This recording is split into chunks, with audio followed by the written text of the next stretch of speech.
All right, guys. Welcome to the Ask a Firefighter number 7. Can all you guys hear me okay before I get started? I want to make sure, just say something in the chat. Give me a thumbs up, give me a yes, give me a no. Is the audio okay?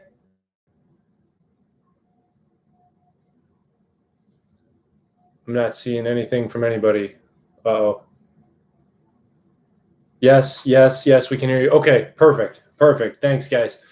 So thank you all for coming. And tonight, what I want to do is I'm going to go over some of the basic stuff. I recognize some of you from before. Jim Bob, I recognize you. Some of the others, Christian, I recognize you. So if you've never been to one of these before, the way I do it is feel free to ask whatever question you want. Just as a heads up, when I see it on my end, these go through pretty quickly, so it's hard for me to see them. And what I try and do is go back and review them if I see a question or something like that. So if you have any questions, feel free to throw them in there. I'll give you the best answer that I possibly can. But if I miss it, don't be offended. I'm not trying to ignore you or anything like that. I just get a lot of questions and it moves quickly. Second thing, very important thing, I want to express condolences to the family of Trick Harlan. If you're not sure who that is the firefighter that passed away recently in California. He was the victim of the attack. I'm sure a lot of you heard about that out in Southern California. I believe it was in LA County somewhere. So he has passed away. Condolences to his family. Finally, last thing, if you've never been to one of these before and you don't understand the super chat, down at the bottom where you type something in, there's a little $sign. If you want to contribute to the channel, click that and feel free to contribute to the channel. If you do, your question will pop up and I will be certain to answer your question first. Again, it's nothing against people that don't do that. Don't feel like you have to do that if you don't want to. I will make sure I answer it because I appreciate your support of myself and the channel. So before I get going, has anybody been hired recently? Anybody just have an interview that went well? I get comments all the time from people, so I want to hear how everybody's doing. If you had an interview that went well. Tim Miller said, just had my Chiefs interview last Monday, started watching a few months back when I started the application. Awesome. I'm glad it helped. How did it go, Tim? Did you do okay? Were you more comfortable? Poisonous mango here. I've had some written exams, CPATs, and interviews. Have a couple polygraphs coming up. Thank you for all the good. Thank you. I'm glad you're watching them. I'm glad you find them helpful. Remember, for the polygraphs, be honest but vague. They are not there to be your friend. They are there to try and weed you out. What else? 14 getting firefighter medic. Okay. Well, if you ever do, definitely send me a note, send me a comment on any of the videos. I love hearing about you guys and girls that go and you get hired, that you pass an interview, that you do something that's awesome, that you guys are doing well. So one thing I want to address before I get into the questions, I promise I'm not stalling, is one question that I got recently that I thought was really good, and it's more common than a lot of people realize, is it seems like you'll try to get hired for months and months and months, and for some people years and years, and you'll test every single place you can, and you just don't get hired. You don't get hired. Then all of a sudden, one department hires you, and then maybe 2 or 3 offer you a job right thereafter. I don't know why it's like that. That happened to me. That happened to plenty of other people that I know. That's something that happened. But essentially, this person's question was, how do you handle that? What do you do if you get offered a job at a department where you'll take it, but you really want this other department and you think you're going to get offered that job next week or the week after? What do you do? Do you turn it down? Do you do whatever? And in short, to answer that question, if this ever happens to you, do not turn that first job down. Absolutely do take that first job. Now, there's an old mentality in the fire service that is, if a fire department hires you, that you somehow owe them, that you shouldn't leave. I've had some older firefighters from other departments around here say that about, there's been a handful of guys in the area that have worked at different departments over the course of 10 years. And they really have a problem with that. And I get where they're coming from, because that might have been that mentality back then. But if you get multiple offers, if you accept an offer and then 2 or 3 weeks later, somebody else offers you a job, you need to do what's best for you. You need to do what's best for you and your family.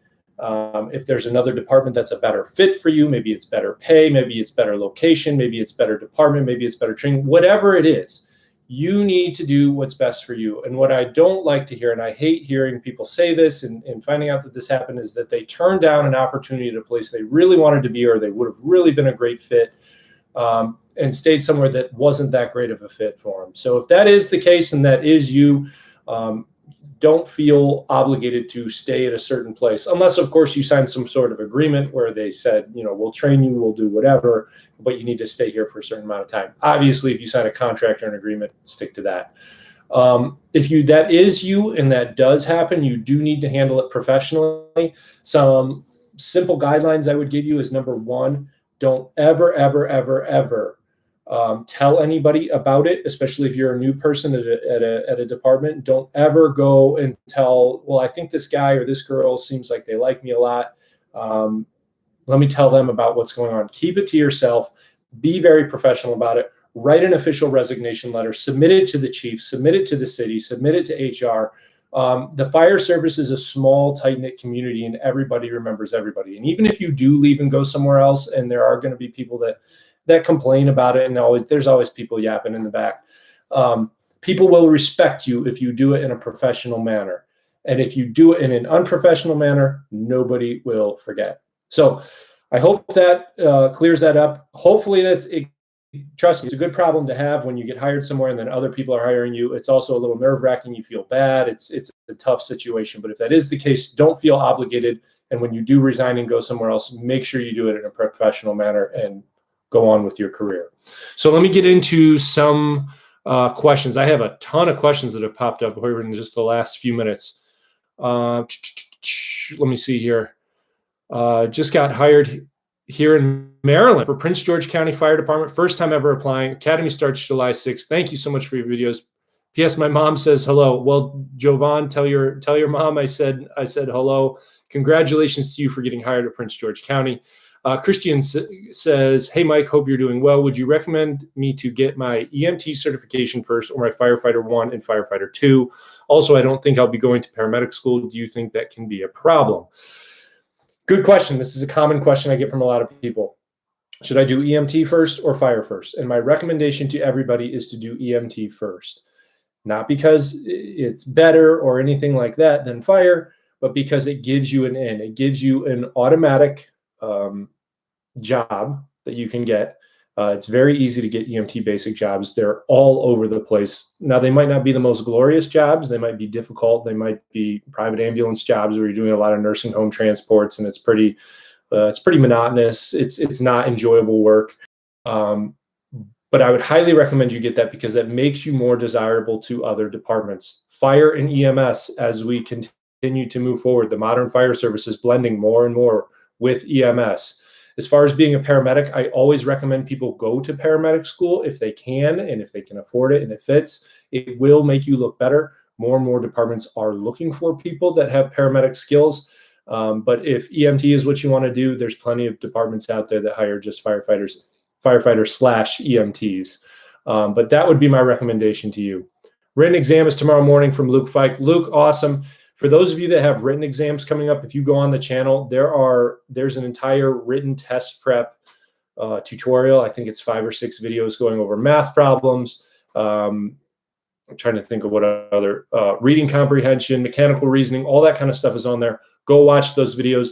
I'm going to warn you, they're kind of dry, right? Nobody gets really excited about algebra, but it will walk you through the exact type of questions you will get. So if you want to use that review and go on ahead and do that. James just donated $4.99 to the channel. Thank you, James Burkett. I appreciate it. He said, thanks so much for the advice. You've helped me so much. I started a volunteer fire department this month. Any advice on how to make a good first impression? Great question, James. First of all, I do have some advice on that, and congratulations for getting hired at the volunteer department. Any advice on how to make a good first impression? So I have a video on that about how to fit in with a new group. If you go on the channel, I probably posted it 6 months or so ago. That is really helpful. But just some basic things. On your first day, the first thing you're going to want to do is you're going to want to bring something with you. It's going to be awkward. It's going to be tense. Being the new guy or the new girl in a new job, in a new department, day one is always uncomfortable. You always feel awkward. Bring a dozen donuts, bring bagels from Panera or something like that. Bring something small. It doesn't have to be anything crazy or extravagant. And people, if you're unfamiliar with how the fire service works, I promise you people are going to say, oh, you brought us this sucks, so I don't eat this. People are always going to say stuff like that, but trust me, it's appreciated. And it's just a sign of goodwill. So that's one easy, basic thing. The next thing is the best way to make a good impression is the expression I use is you learn better with your mouth closed. And that's no offense to anybody. I know some people think that that's disrespectful, but you're probably going to need to get over that because you are going probably to be sitting at a table with decades of experience. Listen to what these people have to say. If you're unclear on what you should be doing, go find your officer, go find whoever sorry, I saw something else pop up. Go find whoever is going to be in charge and ask them, what are your expectations of me? It's really important that you have clear expectations, because if those clear expectations aren't relayed to you, then it's not fair for them to try and expect you to do things that you don't know that you're supposed to be doing. I would do that. And then the third thing I would do is I have a channel, another video on this channel about 14 things you should be doing preparing for probation. Watch that video. All of those things are things that you should be doing as a new person on any department, volunteer, career. You need to be studying maps. You need to be learning the trucks. You need to be learning the roads. There's a whole bunch of stuff you need to be doing. Pick any of those things and start doing those things, and you are going to make a good impression. So Abby Schroer just donated $4.99 to the channel. Thank you, Abby. I appreciate the donation. I don't see a question in here, though. If I come across it, I will definitely answer it, though. Let's see. Brad Root said, I wanted to say thank you so much for all your help. I was able to completely revamp my interview answers and got a full-time job offer at the end of last week. Brad, that is awesome, man. I love hearing stories like that. Good, Brad. Good for you, Brad. Good for putting in the work. I'm still waiting for call. I did check in with the fire department. Awesome, Abby. That's good. Any tips for EMT school? Yes, study a lot. Be careful with your schedule. EMT and paramedic school are just a grind, right? You have to do a lot of ride time depending on your state and your requirements. Make sure you schedule things out properly. It's easy to get burned out, especially if you're working full-time somewhere and then you're in school and you're doing all the academic stuff, and then you're going out and doing ride time, which is essentially free work. It's easy to get burned out. Make sure you have a schedule. I mean, if you need to, I talk about this all the time. I have a boring old paper schedule that keeps me on track for every day of things that I need to make sure I get done. Get one of these. It's old school. It helps me. I've tried all the apps. I don't really like it, but that's just me. Recently had my panel interview, and they said I will be back in July if I qualify for Chiefs interview. Just found out today that my references have been contacted. Is that good? ID Playa, I think is how you say that. Yeah, so if they contact your references, that means they're interested. I'm assuming you put down references of people that like you and would speak highly of you. I don't think it would be a good idea to do otherwise. But yeah, the fact that a department reaches out to your references is always a good sign. Means they're not going to waste their time on people that they have zero interest in. Now, it doesn't mean you're going to get the job, obviously. But if I were you, I would keep testing. I would keep interviewing. I would keep going everywhere I could. Pretend like you never even heard that. Pretend like you're not even going to get the job there. And let them call you in July and tell you, hey, you've moved on for the Chiefs interview, and let that be the best surprise to you. But it's definitely a good sign. Ricky Quinn says, yo, brother Mike. Hi, Ricky. Somebody said, Rogi187 said, I just took my polygraph and I was pretty nervous with 1 out of 8 questions they asked and they noticed. Do you think I failed? I have no idea.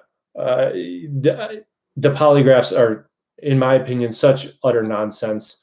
Of course, you're going to be nervous. Everybody's nervous for polygraphs. That's the entire point of a polygraph, is to make you nervous, to get you to talk. I've done videos. I have videos on this channel about the polygraph. If you've never had to take one, the whole purpose of a polygraph is to use it as a tool to weed people out. I know plenty of people, myself included, that have failed polygraphs, and I was accused of doing things I did not do. I know I didn't do them. I know I told the truth about them, but they were adamant and told me that I was lying, and it was nonsense and it was garbage. And the reason they did it is because they wanted to hire somebody else on the list. And it sucks when that happens, but that's life. and it's just a tool. Don't take it personally. Do your best to move on. G-Flow says, I have a medical exam tomorrow. Can you elaborate on what to expect or make a video on it, and what can disqualify you? Do you need certain vaccines and immunizations? Medical exam is usually pretty basic. It's just your general physical. You go in, they might do a stress test, have you walk on a treadmill, get your heart rate up, down, up, down, up, down, see how that goes. They'll probably do a 12-lead EKG. They'll probably draw some labs. They'll probably do a drug test. Just basic stuff. Make you squat down and walk like a duck. So make sure all your joints work. Lift your arms up. Just basic stuff. Nothing crazy. What can disqualify you? That is dependent on the individual department and the rules that they have for that particular department. The NFPA also has guidelines on what is a disqualifying or not a disqualifying medical condition. I would go to the NFPA website and look at that. But generally, as long as you are physically capable of doing the job, and my guess is you are, if you've made it to the medical portion of it, that you should be okay.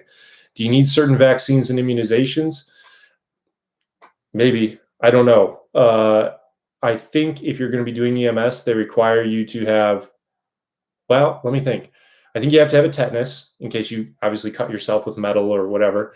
I think you have to have an MMR, measles, mumps, and rubella. I believe you have to have your round of Hep B. I think that's pretty prevalent for all healthcare workers or frontline workers. As far as other immunizations, I don't know much about immunizations or what else is out there. It just depends on where you work.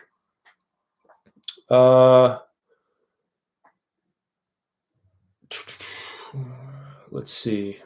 So this is the other thing, as I'm trying to find your guys' questions. Sometimes if somebody puts in a new question, it will skip down and I will miss a lot of what I was reading before. So give me just a second here. Okay. Ingrid. Hey, Ingrid. I've seen you on here multiple times.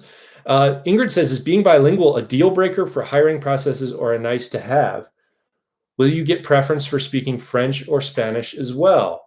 Good question. So a lot of that depends probably on where you work. For example, in Southern California, there is a large population of primarily Spanish-speaking individuals.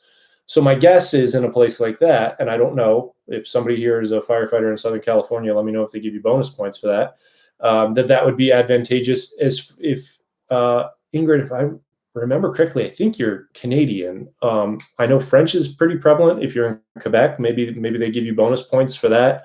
But I would certainly put it down there. I mean, it's, who knows, right? I've come across where I work is not particularly strong ethnic, doesn't have a big ethnic population of any particular type. And I've come across Asian people speaking languages that I couldn't understand, Italian people speaking Italian. I don't know much about Italian, French, Spanish, you name it. So yeah, if you have those skills and that knowledge, yeah, share it. It certainly doesn't hurt. Hello, Mike. To be Austin firefighter, you don't do interview, you do a structural oral process. How do I prepare for that? I don't know what structural oral process means. Does that mean like an assessment center where they give you scenarios and you have to walk through how you would approach it? I'm not sure I understand that. Edward says, just started my rookie class on the 24th at 34 and took me 2 years to reach my goal. Never is too late to start and be persistent reaching your goals. Edward, that's awesome, man. I love hearing stuff like that. I just did a video recently about how old is too old to become a firefighter. That's one of the most common questions I get from people saying, I'm 28, I'm 32, I'm 38. Am I too old? Am I timed out? Am I still going to be able to do this? The answer is it depends on your department. Different departments have different regulations. But Edward, good for you, man. I love hearing stories like that. If you are a firefighter who's a little bit older, listen to what Edward has to say. As long as you are in an area where they're okay with whatever the age, whatever the age requirements are based on your age, do it. Definitely do not give up on a dream or a goal simply because a bunch of other people said, no, you can't do it. Don't listen to them. If it's possible, go do it.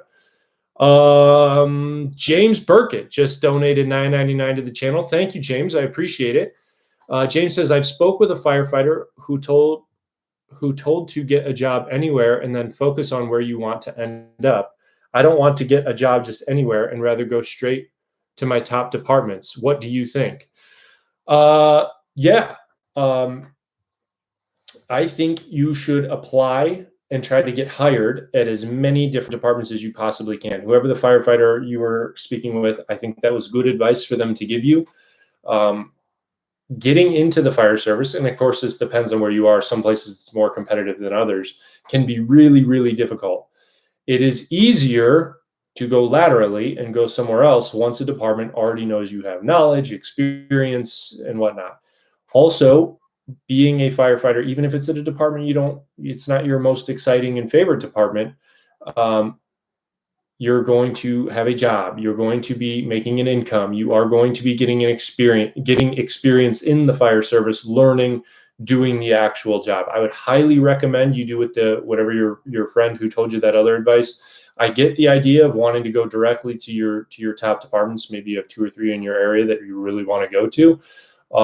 But it would, in my opinion, it would be short-sighted to pass over the opportunities that get laid in front of you because you're holding out for something you're not sure if you're going to get and when that will be. I'm sure you'll eventually get it at some point, but I would highly, highly, highly recommend you get what you can right now and then pay close attention to these other departments. By the way, I don't know your situation, but the fire service is a really, really tiny community and everybody knows everybody. And if you make a good name for yourself at a department that might not be your most favorite department that you want to work at, and you get to know people at these other departments that are your dream departments, your top departments, that is only going to help you. The more people, it's like anything else. The more you know, the more people you know, the more you network, the better your chances are for yourself. So I would highly recommend you do that. But that is a very good question. I get that question fairly frequently.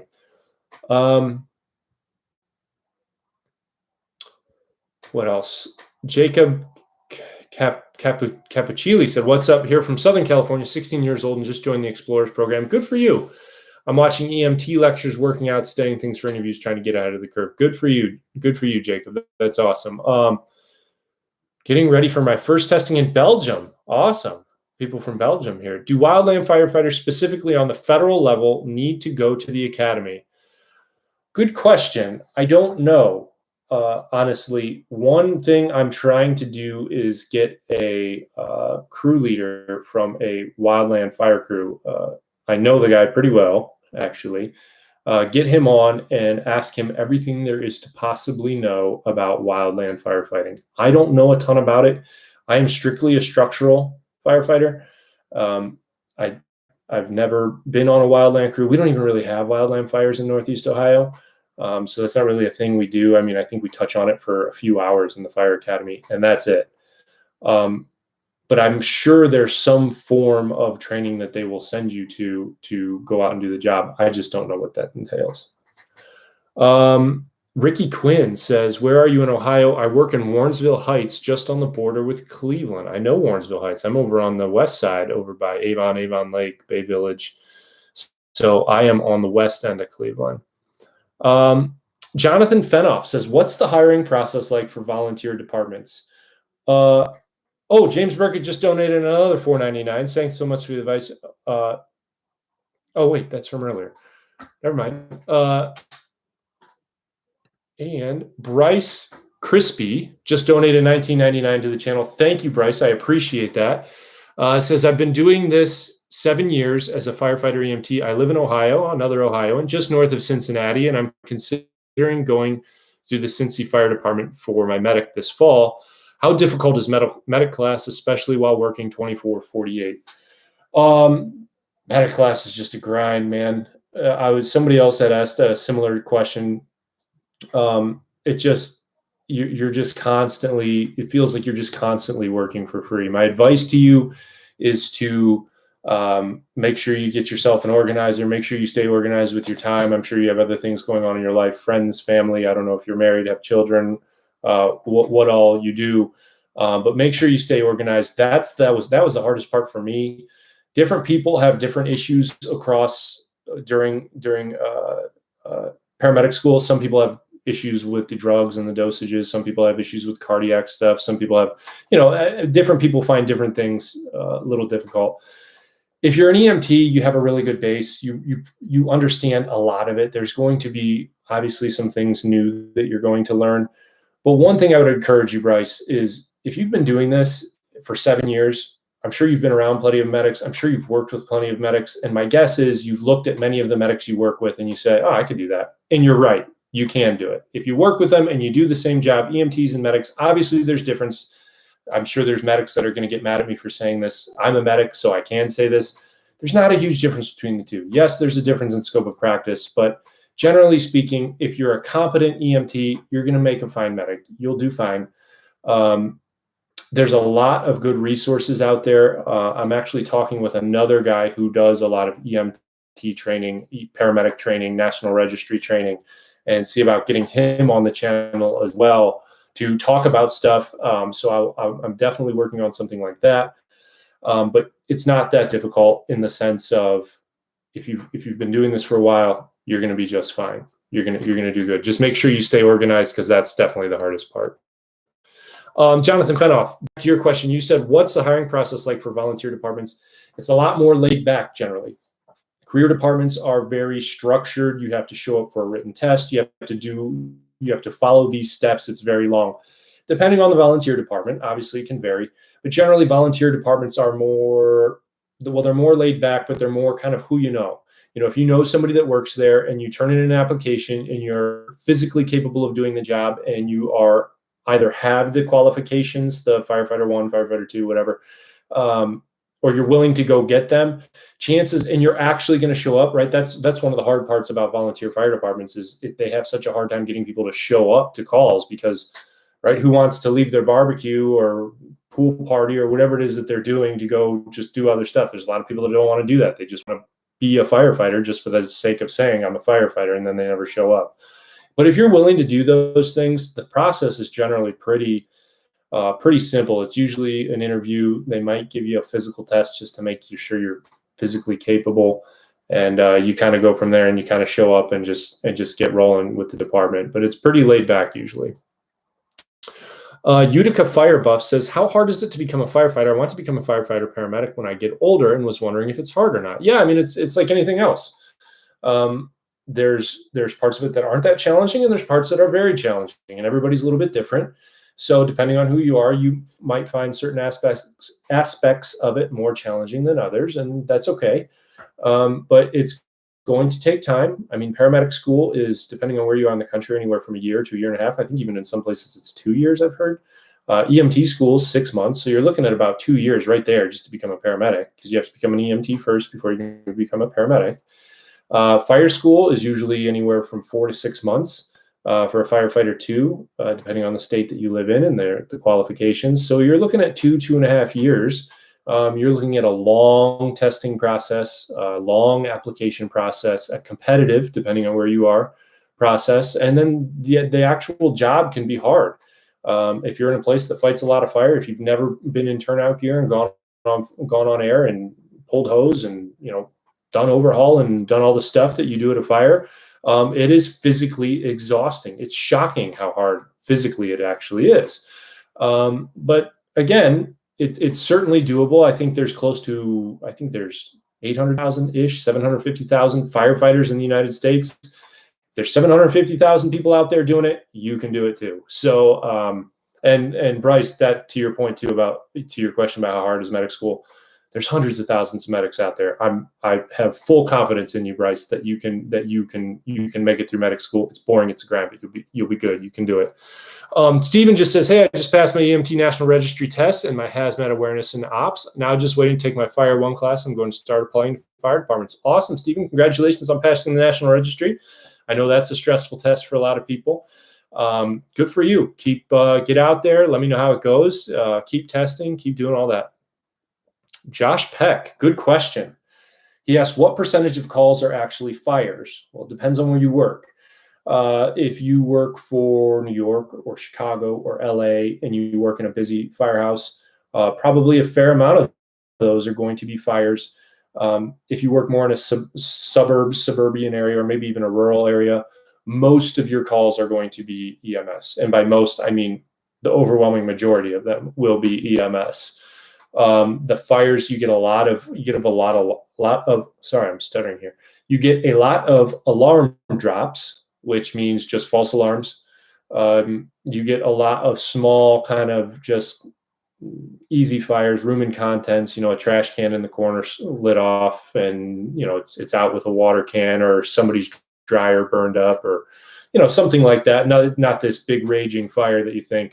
But again, depending on where you are, there are far less fire calls and far more EMS calls, which is why I recommend that people get any type of EMS certification as soon as they can.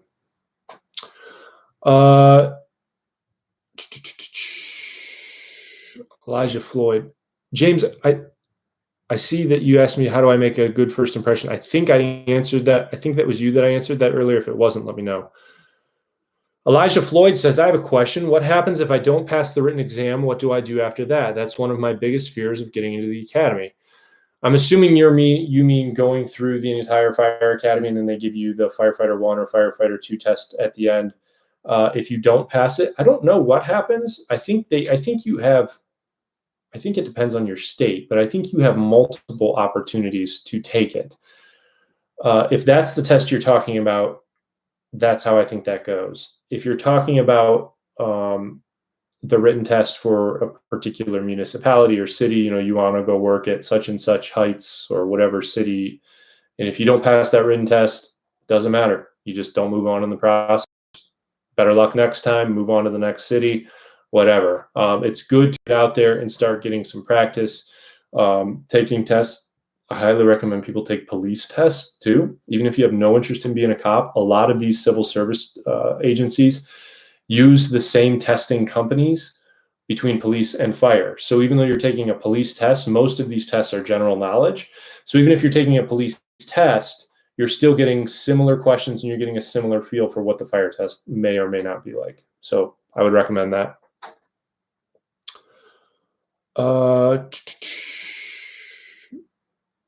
Tim Miller said, also update on the Chiefs interview, did very well, probably 8 out of 10. Good for you. That's awesome. You'll be hearing back in 3 weeks.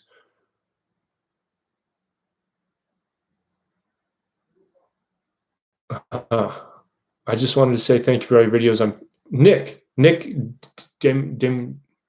help me, Demetriads. Sorry if I butchered that.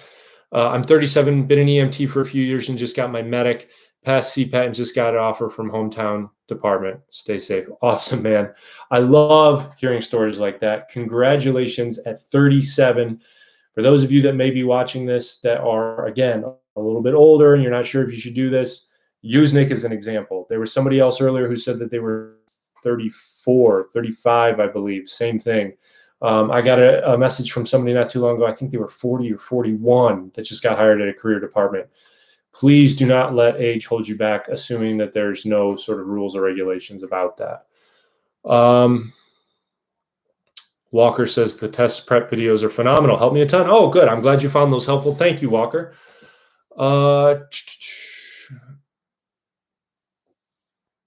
If someone is in the Marine Corps Reserve, do you think they will have a hard time getting a job as a firefighter? This is from John Grocock. I don't know if that's your real name. And if it is, that's awesome. If someone is in the Marine Corps Reserve, no. If you're in the Marine Corps Reserve, you're not going to have a hard time. I work with multiple guys that either have been in the reserves or the Guard. One for sure. I think another one might still be in. A lot of departments like military people, military men and women, because they already have the mentality of what it's like to work in a paramilitary organization. They understand the discipline, they understand the teamwork, they understand a lot of the things that you need to know the intangible type of stuff that you need to know going into a fire department, police department, EMS not as much, but a little bit. If you have military experience or are a vet of some sort or in the reserves, most of the time that will be an asset for you.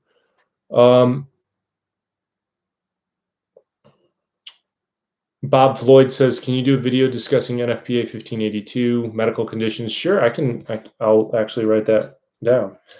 NFPA 1582.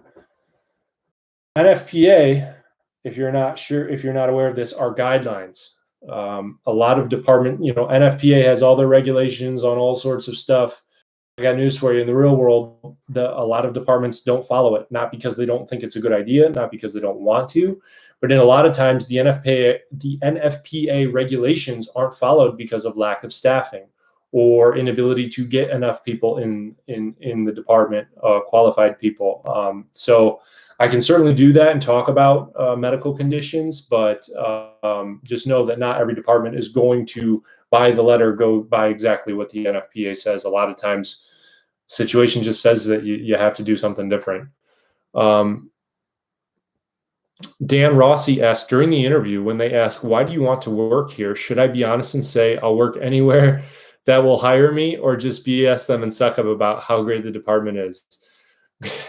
Good question.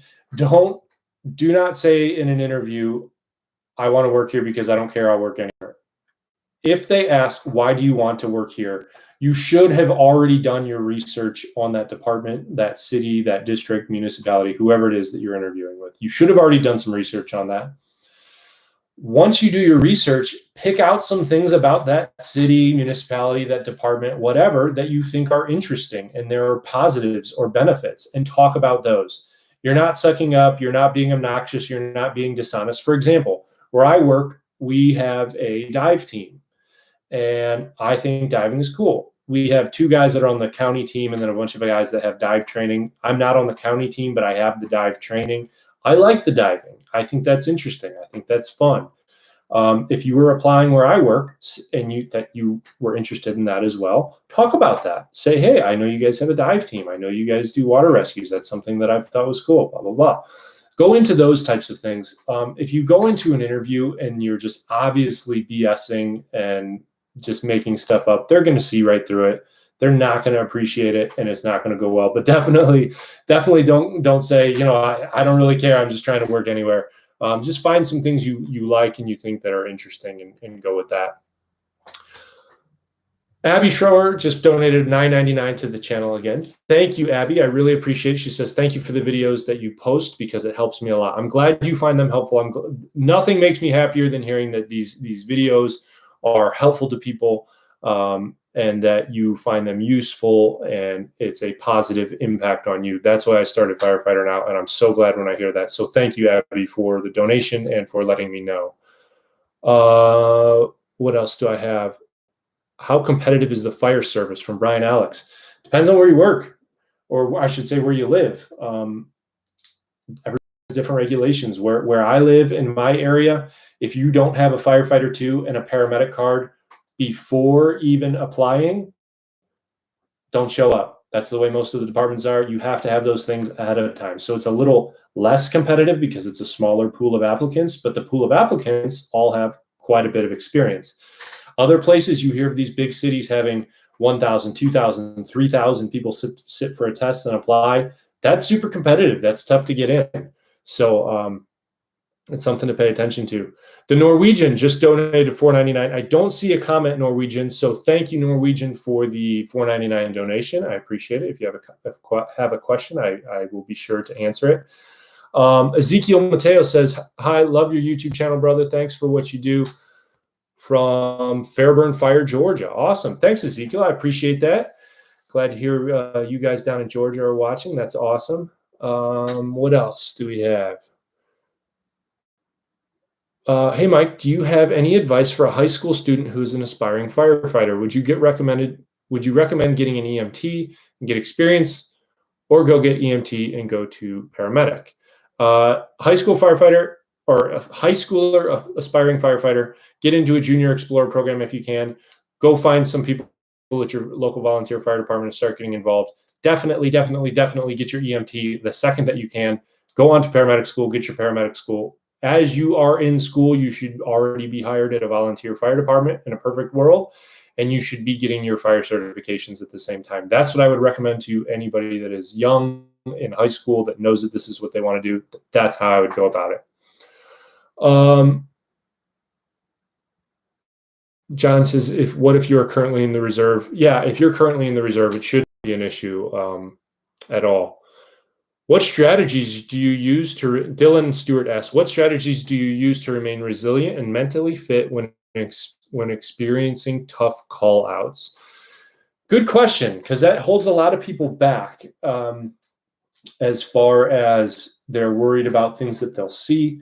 They're worried about things that they'll experience. There's a lot of focus these days on PTSD and mental health and anxiety and all of the things that go along with that.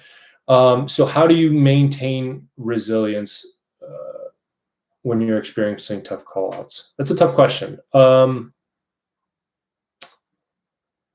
Well,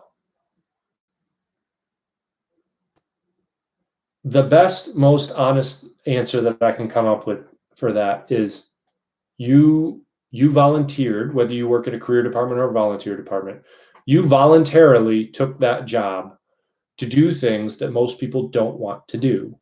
Most people don't want to put themselves in harm's way for people that they don't know. Most people don't want to go on tragic calls and see tragic things like the death of a child, witness a suicide, witness a drowning. Those are real things that happen every single day. And so how do you maintain your resilience? I guess the best answer I can give is you have to remember that you volunteered to do this, and these people are looking to you for help. They had nobody else to call, right? Who else do you call when something like that happens? And some people might say that sounds a little bit dramatic, but when you voluntarily take the job of a firefighter, police officer, EMS, you are volunteering to put yourself in harm's way. You are volunteering to help and serve people on, in many times, their worst, scariest, most disastrous day of their life. And you need to remember that. And that's something you need to take seriously. And if you think that you are someone that, if you saw something bad, you would just break and not be able to follow through with your duties, follow through with your job, follow through with your training, then it might not be a good job for you, to be totally honest. And there's nothing wrong with that. A lot of people look at that as though that's a sign of weakness or a bad thing, and it's not.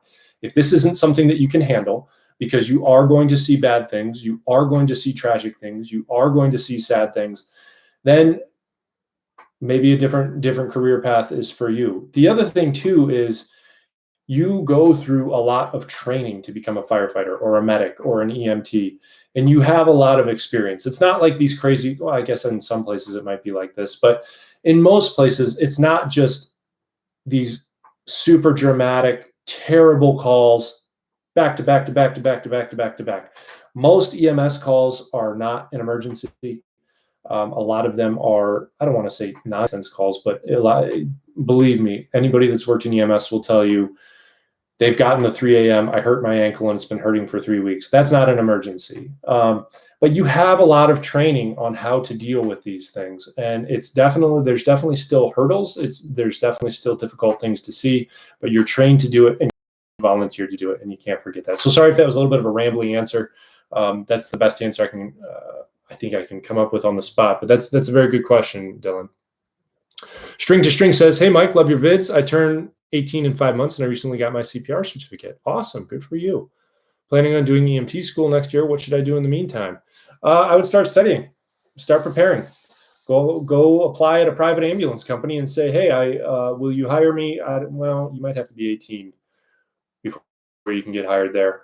I was going to say, start testing the water, see where you can get hired and see if you can work getting some experience as you go through school. But good for you for doing that.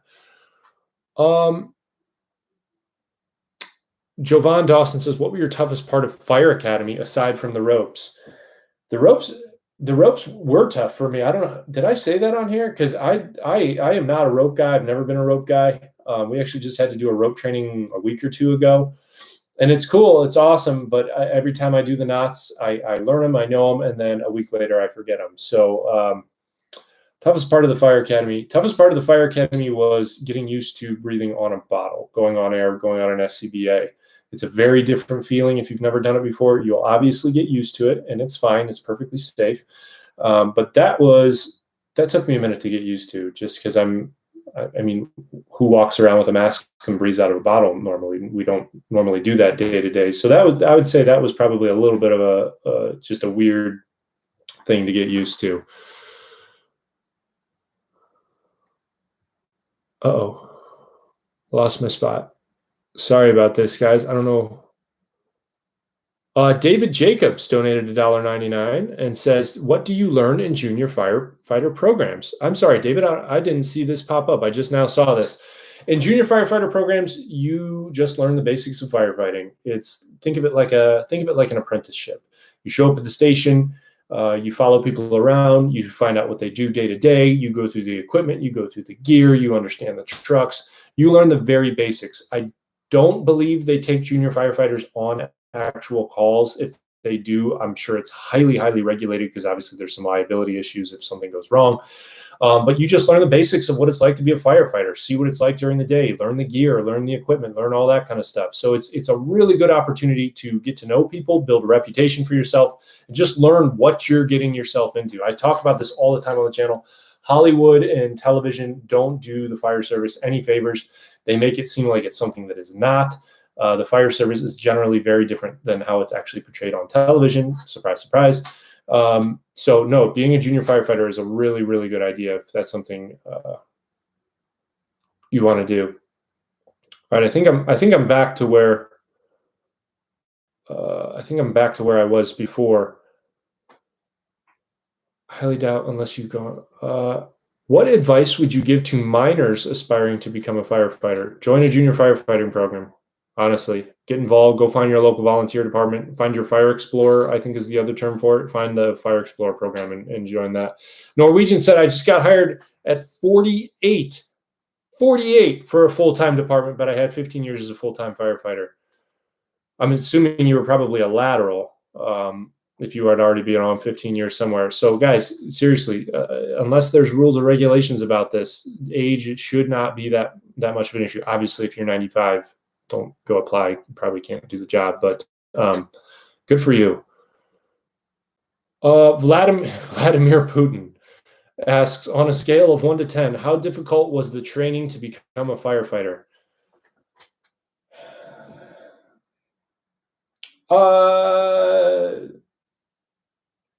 I guess that's a really personal thing. If you're overweight and out of shape and you struggle, it's going to be very hard. I'm typically pretty fit, so the physical side of it wasn't that difficult. The basics of firefighting, the things they'll teach you the fire triangle and all that kind of stuff, learn your gear, basics of reading smoke, stuff like that. That's not that difficult of stuff. It's not academically taxing type of stuff, but everybody's different. Some people really struggled. What I saw a lot of people get tripped up with is they've never been in a paramilitary environment. They've never been in a very competitive type A environment. Some people really struggle with that. I don't know you. I don't know anything about you or your background. If that's a type of environment that you think you would struggle in, that might not be a good fit for you. Fire academy instructors are probably going to yell at you. Their job is to push you to make sure that you're able to do these things, that you're able to be uncomfortable, that you're able to have your mask completely blacked out and be in smoke and be hot and be uncomfortable and be in a weird situation and still be cool. I remember when I was in the fire academy, they do this one drill. I don't remember what it's called, but they have this box that's full of wires hanging, and you have all your gear on and your mask is blacked out and you have to crawl through, and inevitably your bottle or something is going to get hung up on one of these wires. And this kid freaked out. I mean, he started screaming and absolutely lost it. They had to stop the drill. They had to get this guy out, and he lost it. Some people really struggle with that. For me, it wasn't an issue. It's just very frustrating and annoying to get trapped in those boxes. But yeah, you'll do just fine. Zach T just donated $10. Thank you, Zach. I appreciate it. Said, what happens between being hired and day one of probation at a department where you come in with your certs already, i.e. a private academy? So it's usually a pretty quick turnaround between the two. So I was in this exact same situation. I got all my certs at a private academy. I got hired they give you a start date, and I think it's usually 2 or 3 weeks out. A lot of times it might depend because they might have somebody retiring, and so they have to keep a certain amount of staff going. So it might be a few weeks, few months. They're probably going to have you come in early and do all the generic HR stuff, give them your pay stubs, they get your bank account set up. They might get you measured for turnout gear, depending on the department, so that when you show up, you hit the ground running, you got your own gear, you're ready to go. They might have you come in. I know the first department I was there for 3 weeks and then left to go where I am now. The first department, on day one, they got you fitted from other guys' used gear. And that's kind of what you used for your first year for that very reason, in case you leave. So they might have you come in and do that kind of stuff. They might have you come in and do some just get to know people stuff, get familiar with the city. They might, they're not going to require you to do a ton of stuff simply because you're not employed yet. But it's generally going to be basic clerical types of things like that. Now, when you start day one of probation, usually, and I'm not sure if you know this, your first 2 to 4 weeks, depending on your department, every department's different how they do it, will be on 40 hours. So you'll probably be working a 7 to 3, 8 to 4, 9 to 5 schedule for the first 2 to 4 weeks. You'll rotate through with every crew. You'll get to know everybody. You'll get to meet everybody. If you're with a larger department, they might rotate you through different stations, so you kind of get to see what's going on at each station. And then after that 2 to 4 week, they call it your 40s, working 40 hours a week. After your 40s, you'll get assigned to a crew on a specific shift at a specific station, and then you will go from there, is typically how that goes. But good question. Aiden Osbey donated $4.99 to the channel. Thank you, Aiden. I appreciate that. How long after you turn in your personal history statement do you usually wait until you receive a call from the recruiter? Oof, man, who knows? It depends on the city, honestly. I've heard of. I hesitate to even give you an answer just because it's varied so much. I know. I turned in an application, personal history statement, all that kind of stuff to a department once. I was actually trying to get into police, and I did police tests before I got into fire, and they didn't call me for a year and a half. So that was absurdly long. I've heard of other ones where they'll call you a week later. It just really depends on the needs of the department, the city, the municipality, how urgently they need people in there, and kind of what their timeline is. This hiring process is really frustrating. I actually made a video about this, about things that are wrong with the hiring process. And that's one of them: poor communication from cities and departments and municipalities, not being clear and upfront about this is what we expect. This is when you'll hear from us. Here's the timeline. And I get it. All of these other types of things that are out of the actual department's control, but man, is it a frustrating process. Brian Alex says, does having a trade make you a more valuable candidate along with EMT certification? Absolutely, Brian. That is one of the most underrated skills in the fire service right now. We put a lot of emphasis on college degrees, which are good. There's nothing wrong with college degrees. But if you are going to be a good firefighter, you need to understand building construction. That is one of the basics you need to know. If you have experience in the trades, maybe you're a carpenter, plumber, electrician, whatever it is that you do, you have a leg up on a lot of people. You know a lot of things that most people don't, and you know a lot of hazards and issues to look for that a lot of people don't. So yeah, it's absolutely good if you have a trade.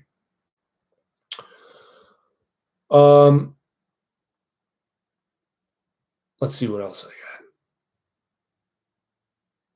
Hi, are you able Manut TD for life? I don't know how to say that name.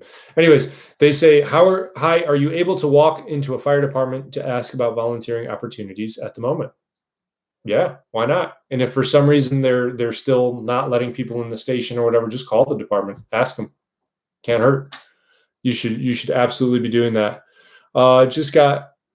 Thank you so much for all the test prep. Just received my CJO from my hometown department. Awesome, Overland Nomad. Good for you. That's awesome. I love hearing that. Dylan Heckle says, is becoming a medic a huge plus for getting hired for the first time? Yeah. Oh yeah. They really need and want medics these days.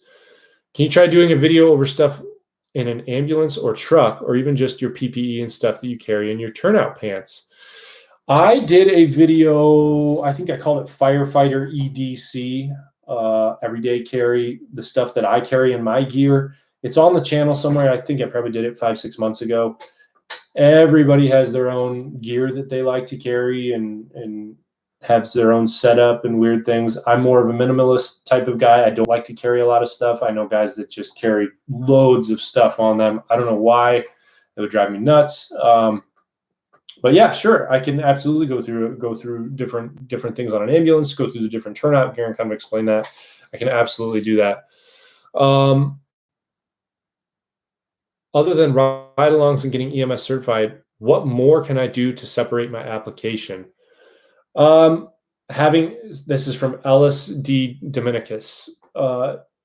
Having actual experience, and I don't know if you're counting that as ride time, getting hired on at a volunteer fire department or getting hired on at a ambulance company, private ambulance company, wherever, that does 911 calls will help you. Doing the job will help you the most. Ride-alongs are great, and those are important, but you're not doing the job, you're watching the job. EMS certification, you hit the nail on the head. Trades, like I just talked about, if you have any experience in the trades, that will set you apart. If you have any experience in things like mechanical types of stuff like fixing engines, these engines and these saws and there's so many different little stupid things that break constantly in a fire department. And if you're able to become the go-to person to fix those things, you're an important person to have around.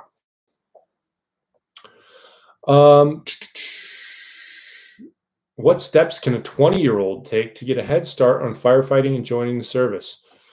Get your EMS. I know you guys are probably sick of me saying that, but seriously, that's what's going to set you apart in today's fire service. Obviously, there's other things. Just because you have an EMS certification doesn't mean that you're going to be a good firefighter. There's a lot of people that have EMS certifications that are not only terrible EMS practitioners, but they're terrible firefighters. But it's going to help. It's going to be an asset for you. It's probably going to be a pay bump for you, depending on where you get hired. But that is the most important thing I can recommend. Getting actual experience. Go to a volunteer department. Go to just like I talked about. Get 911 experience as much as you can. That will be the thing that will set you apart from other people, especially at the age of 20.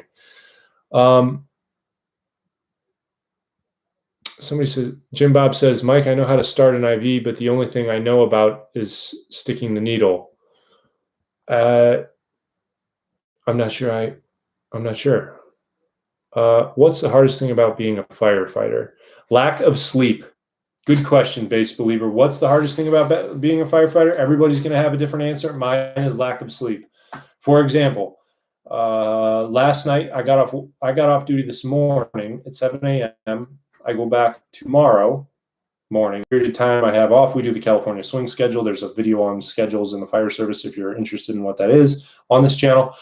But I think a call came in at midnight, and then a call came in at 3 o'clock, 4 o'clock, and 5 o'clock this morning. So you get 3 hours of sleep, and then you just move on with your day, and it sucks. And that gets very old, and it's very bad for your health. And that, to me, is the hardest part of firefighting. That's what I dislike the most. Abe with shades, which is, Abe, I feel like I've seen you on here. Oh, I just lost it. Where'd it go? Abe with Shades said he just got an offer. I think Abe with Shades was asking me some pretty serious questions in the last one. Oh, no. Oh, yeah, there it is. I got my offer letter from El Paso Fire Department today. Wahoo. Good for you, Abe with Shades. That is awesome, man. Congratulations. What else?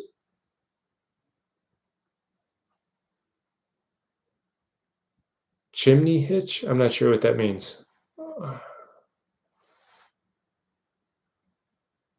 Ellis Dominicus, D. Dominicus asks again, paramedic certified volunteer experience. What else should an aspiring firefighter do to enhance their application? Well, if you already have all those things, go get a certification. Go get a hazmat certification. Go get a tech rescue certification. Go get a dive rescue certification. I don't know where you are, but go get a dive rescue certification. Go get a fire inspector class. Go take fire officer 1 or fire officer 2. There's all sorts of stuff out there that you can do. if you have an interest in being a fire officer, that's a whole set of responsibilities that's different. But definitely go get some of these certifications that you're going to need and want to do later on down the road. Have those ahead of time. Walk in there with these certifications. Here's another weird one that I never even knew that happened until I joined a fire department is go get a car seat installation technician certification. I didn't know that was a thing, but it definitely is. We have 3 or 4 guys where I work that have that certification, and people come to the department, have you install their car seat and drive off. Do get certifications that will be an asset to whatever department you want to go work at is what I would recommend. And there's a boatload of certifications out there and a boatload of knowledge out there. So that's what I would do. Josh P says, hi, Mike, hope you're doing well. I'm wondering how the criminal record clearance was like in the hiring process. Did you have to get a record of yourself, or did the department do the search for you? So they do an FBI background check. You come in and you do a little finger. If you've never done it, they take fingerprints of all your fingers. So they did that. And then the places where I applied, the police department did a whole bunch of stuff. They did polygraphs. They did all that stuff that they do and look into who you are, and you are who you say you are. You're not some sort of crazy criminal or anything like that. They handled that. Ricky, R-I-Q-U-E, Ricky, what do you think of Austin Fire Department? I don't know much about them. Austin's a cool place, cool city. I know nothing about the fire department, to be honest with you. My guess is it's a pretty big department. They probably do some pretty cool stuff. A lot of the larger departments have some pretty cool teams, pretty cool specialties. I'm up in the Cleveland area where it's cold and miserable all the time. And so, yeah, I don't know much about the Austin Fire Department. Brian says, hello, I live in NYC and I'm interested in joining FDNY. What do you think about the bigger departments? I am a buff, though, and I know a few people. Will it make it easier? Thank you. I think the big departments are cool. I mean, it's a totally different environment than the suburbs. It's a totally different environment than rural or wildland or airport or any of that other kind of stuff. It's kind of its own deal. And to go work at FDNY, I mean, that's one of the most elite fire departments in the world. So, yeah, I mean, it's an awesome opportunity if you can do it, and that's what you want to do. If you know a few people, will it help? I don't know. Don't take this the wrong way, Brian, but a lot of it depends on you. Are you going to be able to do the job? Because if you're 150 pounds overweight or 100 pounds overweight or 50 pounds overweight, and and I'm not saying you are, and you're not an enjoyable person to be around, doesn't matter who you know, probably not going to hire you. If you would be a good fit and people, yeah, I mean, it always helps to know people. It always helps to have people in your corner that'll vouch for you. And again, the fire service is a small community. So if there are people out there that are respected by others in the fire service that can vouch for you, that's always going to help. Aiden Osbey says, can I ask a quick question? I don't know, but I'm very stressed out about my PHS. PHS. I'm not sure what a PHS is. If you could say what that is, that might help. Michael Dondalski says, is the hiring process, such as polygraph, background checks, etc., the same when you already go through the academy at your college and graduate? I'm from California. I'm assuming you mean, I'm not sure I understand that question. Is the hiring process the same when you already go through the academy at your college and graduate? Yeah, the hiring, I'm assuming you mean for smaller departments, not large departments where they send you through their academy.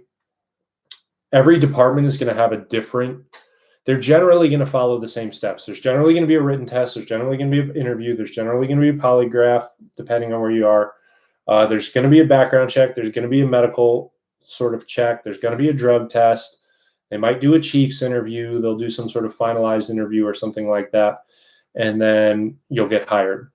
Yeah, you're going to have to do those steps or something similar to those steps, kind of no matter what.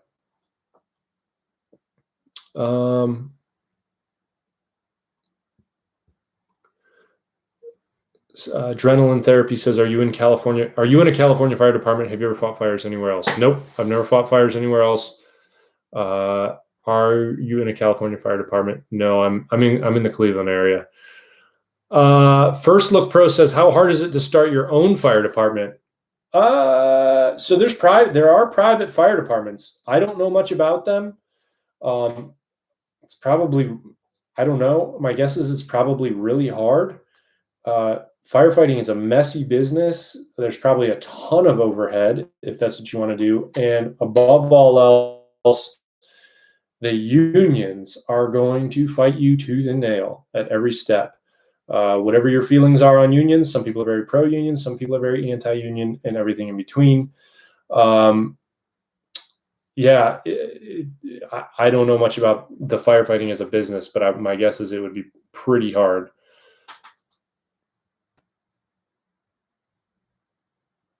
Aiden says, I just turned in my personal history statement, everything. However, I turned in my official high school transcript by mail, but accidentally gave them. Oh, that's fine. That's not a big deal. That's fine. Brian Ivy says, did you do station visits during your hiring process? No, I didn't. I applied to 3 or 4 departments right out of fire school. I got hired by 2 of them, and then the third one called me like 6 months later, but I was happy where I was. I didn't want to leave. And then the fourth one, I totally bombed their test. And so they never called me. They weren't interested. T Grant says entanglement box. Yes, that is what that is called. Those are really annoying. Oh, Adrenaline Therapy says the maze. I just did that. It was fun. It's a good time. It's pain getting trapped in there. What else do we have? Thanks for the videos and advice. Help me along the way. I just got my final job offer yesterday. Recruit training starts on the 22nd. Stony, Totten, that's awesome. Congratulations. Good for you for doing that.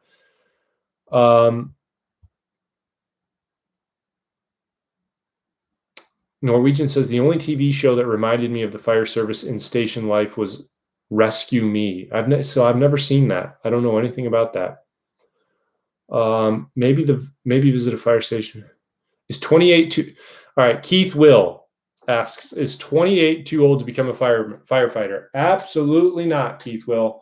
We've had someone on here that was 34 that just got hired, and this is tonight. If you scroll back in the comments, 34 got hired, 38 got hired, and then the Norwegian, I believe it was you, the Norwegian, who transferred into another department with 15 years of experience at the age of 48. So no, 28 is not too old. I got hired as a firefighter at 28. I know many, many firefighters that got hired in their late 20s and many older than that. So no, 28 is not too old. What else do we have?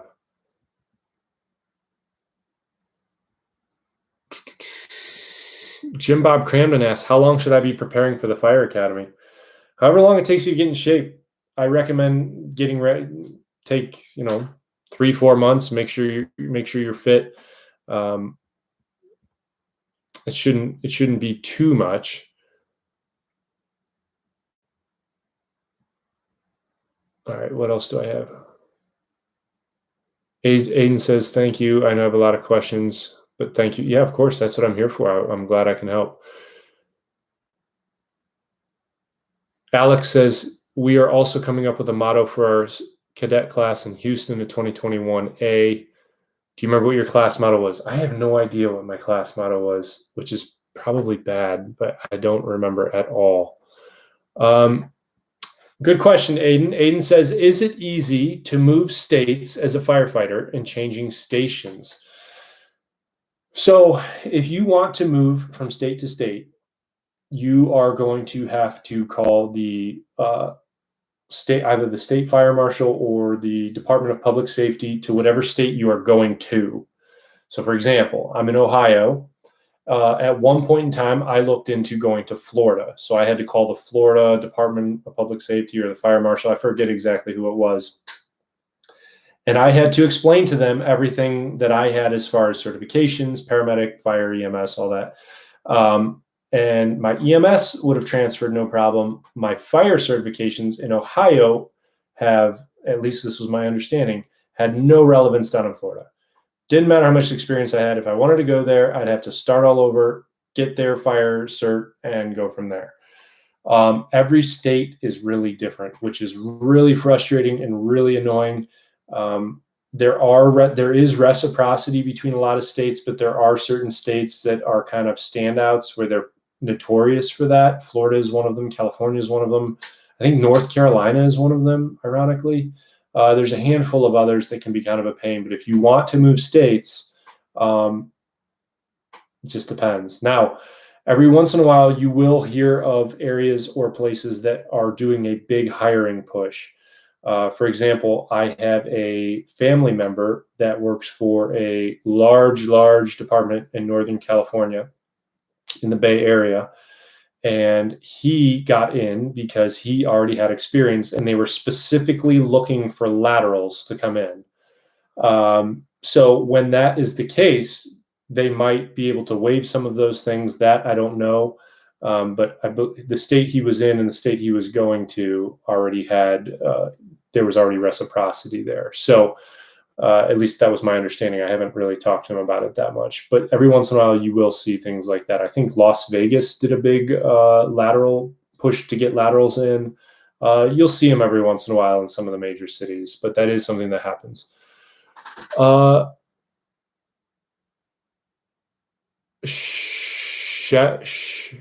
Shabadeep Singh says, what advice would you say about going the route of wildland firefighting?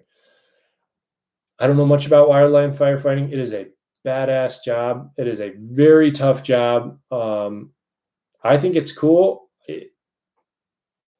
I would say do it if this is what you want to do, if you enjoy that. My understanding of wildland firefighting is it is hot, it is uncomfortable, and you're digging ditches and you're building fire lines and you're doing hard work, 12, 16 hours a day for weeks on end is my understanding of it. I want to have somebody on that is an expert in wildland firefighting that was a crew leader just to find out everything I can about it and share it with you guys.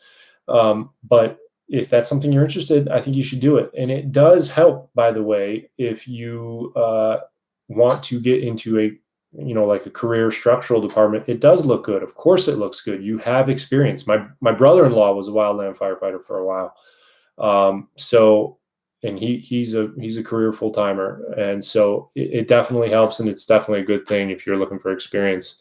The Norwegian says just donated $4.99. Thank you, Norwegian. It says, I move states, and on Monday, I start all over with Fire 1 and 2, and I have many NFPA certifications. Whew, I bet that is not exciting, Norwegian. That would be very frustrating. I would have a hard time doing that. So good for you for doing that. Casey Johnson. Uh-oh. I lost it. I was just looking at, can we have lights and sirens on our personal trucks? What is the process if we need to get it registered? That is a state law question. I don't know. I know there's volunteers in my area that have that. What the rules are as far as whether you can use those lights and sirens on your truck is a whole different story. I mean, I believe, and I am not an attorney yet, so don't quote me on this, but I believe that if you are a volunteer firefighter going to the station or to the scene and you're in your personal vehicle, you will still be treated as though you are driving your personal vehicle. Don't quote me on that, but I've heard people say that before. So lights and sirens are cool on your personal vehicle. But when you go screaming down the road at 90 miles an hour and hit somebody and hurt somebody, it's going to come back on you. There will be no exemptions. Even if you're in your official working capacity, if you are driving lights and sirens, at least in the state of Ohio, they say that you have to drive with due regard. In other words, you can't be going screaming through areas, lights and sirens at 100 miles an hour, not paying attention to anything. If you cause an accident or a problem, it's going to still land on you, even in your official capacity. So I know lights and sirens are cool, but you have to be real careful when you do that. I'm sure you can go on YouTube and find videos of ambulance accidents and fire truck accidents, and they are terrible. So be very careful with that if something that you're going to do.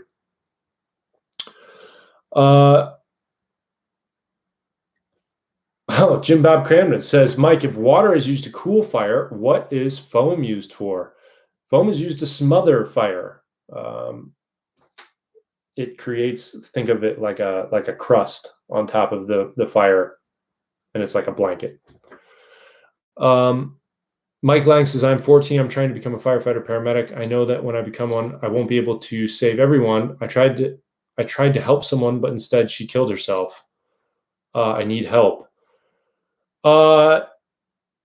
Yeah. So I'm glad that you are pursuing this field. That's a good thing. Trying to become a firefighter and paramedic is very helpful. I'm sorry that you had to go through that. I would strongly encourage you to seek whatever help it is that you need. Dealing with anxiety and PTSD and all that kind of stuff is very real. They have a bunch of resources out there for that, and I would encourage you in the strongest terms possible to do whatever it is that you need to do to get the help and seek the help that you feel as though you need.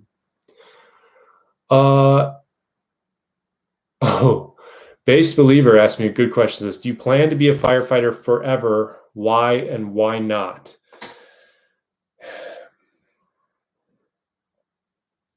I don't know if I'm giving you an honest answer.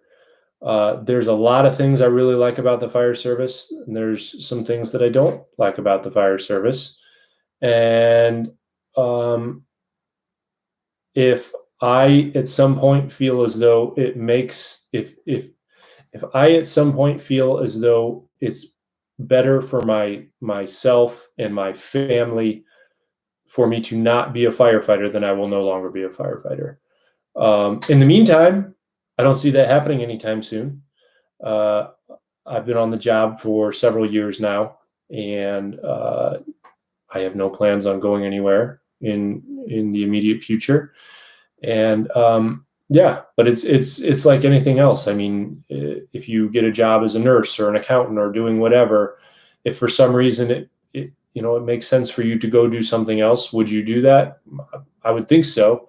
But I'm 34 right now. So I don't know where I'll be at 44 or 54, injuries happen, life happens. So that's the best answer I can give is if it makes, if for some reason makes sense in the future for myself and my family, then that's probably, then I would dig the fire service. But good question. Vanny says, are most departments pretty chill about tattoos like full sleeves? Honestly, it depends on where you work. I have a friend who works at a department and probably about another half hour west of here who has a bunch of tattoos. Both arms are full sleeves, tattoos all over his legs, chest, back, covered. And he had some problems trying to get into some different departments. Some people did not look at that very well. As you can see, I have some tattoos. I have a bunch of tattoos on my back. Where I work, they don't really care. Just depends on where you work. But most places won't care. I mean, so many people in the fire service have tattoos. So many people are former military with military tattoos. Some of the old timers in the firehouse are guys that were, 50, 60, well, maybe not 60, but late 50s, something like that. So everybody's got tattoos, it seems like. So it won't be a big deal. As long as you don't have anything obscene or offensive or racist or any of that kind of crap, you'll be fine. It shouldn't be that big of a deal. Macho Man says, just donated $5 to the channel, by the way. Thank you, Macho Man. Says, hey, I graduated EMT school. I took my first attempt at the EMT. Unfortunately, I didn't pass. They said I was a few questions away from passing. Get after it again. I think you can take the NREMT 6 times. Correct me if I'm wrong. So yeah, believe me, I've met plenty of people that have failed their EMT or medic or anything like that. Get in there and do it again. Good for you for trying again, and keep going. Uh-oh, I just lost my spot again.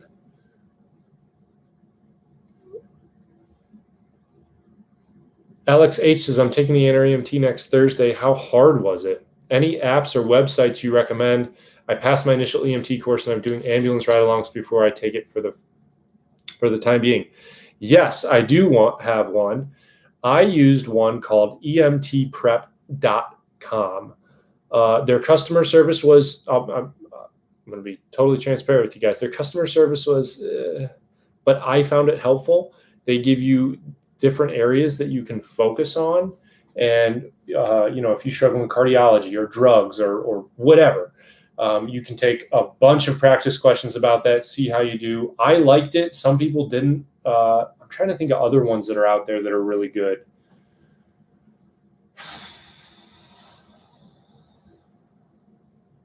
I don't know. I'll have to think about it. I want to start doing more stuff EMS related because I get a lot of EMS questions. But I use EMTprep.com. How hard of a test?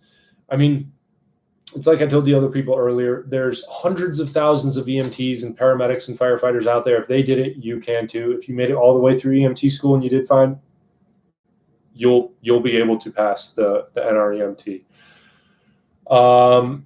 It's one of those tests that no matter how well you think you did, when you walk out the door, you feel like you failed. So it's normal, happens to everybody. But go in there, do your best, and go on from there. All right. What else do I have? Alice D. Dominicus said, could you repeat the certifications that can help a firefighter? Sure. Get a hazardous material certification, get a tech rescue certification, possibly a fire inspector certification. Car seat tech, as weird and as random as that is, that's possible. I'm trying to think of other ones offhand. Public safety diver or rescue diver. I don't know if you can get into a public safety dive class while not working in public safety. I don't know if that's the thing. Tactical EMS, I know, is a popular thing. SWAT Medics. Again, I don't know if they'll let you do that. You might have to already be on a department somewhere or work or be assigned to a tactical unit, SWAT team. Those are all good certifications. If you can get into Fire Officer 1 or Fire Officer 2, those are two certifications out there. If you have all the knowledge, you have all the skills, meaning the certifications and the medic and all that, maybe fire science would be a good fit for you. If you have aspirations to be an officer, possibly a degree in public safety or management, something like that, so that when you move up the ladder throughout your career, by the time you get there, you already have what you need to know. So those would all be decent certifications. Let's see. I'm going into community college to get an associate's degree for fire technology. Would you say this is a good start on becoming a firefighter, or should I do something else? I'm assuming your name is Soy Boy Chris. Funny name, but I always recommend, if you're getting ready to just get started and you want to break into the fire service, go get your EMS certification first. Go to EMT school before you do any sort of fire science, anything like that. Fire science is good for later. Right off the bat, you don't need it. I've never heard of a department that requires it to get hired. So do what you need to do to get hired, which is EMS and fire certifications. That's what I always recommend. L Dog Lover 24 says, what books do you suggest to study for paramedic and fire? I want to become a firefighter, but want to get a step ahead before starting the academy and paramedic school.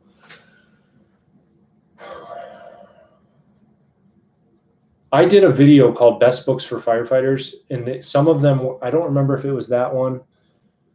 There's a video, I know which one it was. It's called What to Expect in the Fire Academy, is the video on this channel. And in there, I talk about two different books that a lot of fire academies use to teach the classroom portion, the fire triangle, all that kind of stuff that you're going to learn in the classes. And check those out. Go on there. The links are in the description. Just click those links and it'll take you to the listing on Amazon. You can look at those books, whatever you think would be best for you. As far as paramedic school goes,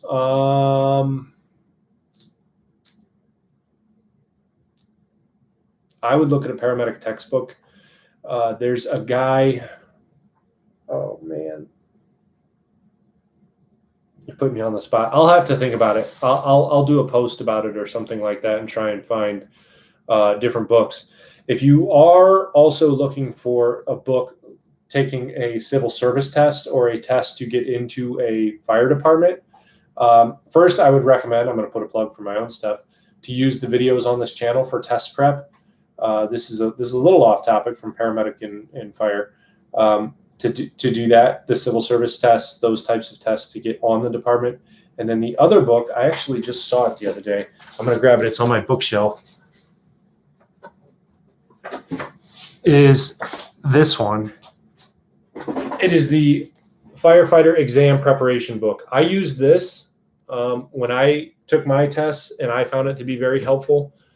Some people like it a lot. It's like anything else. Some people like it a lot. Some people don't. So yeah, I thought that was good. What degrees, Garrison Killingsworth says, what degrees would help you in your application for a career department such as an EMS degree, engineering and mechanical engineering? So I actually did an entire video on this too, best degrees for firefighters. And what I always recommend is EMS. If you don't want to do EMS, I would recommend doing a trade. If you don't want to do a trade, I would recommend doing a degree that is going to give you the opportunity to have a B job or a secondary job.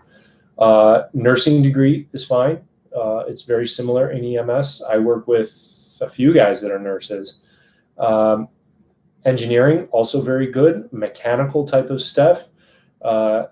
You can also do a lot with an engineering degree outside of firefighting if you wanted to get into something else or a secondary job or whatever.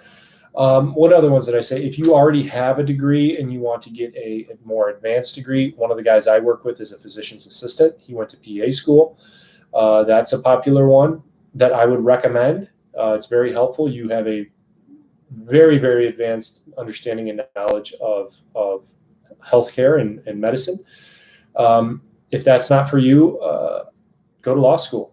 If you already have a degree, I would recommend that. I'm in law school right now. I find it very useful. Obviously, it's not a lot of hands-on fire stuff in law school, but so much of a fire department is run. There's a lot of legalities that go behind it. There's a lot of leadership training that comes from it. I enjoy it. I find it useful. So there's a lot of options that you can do if you don't want to do just EMS and trades, but those are just some of the ones that I would recommend.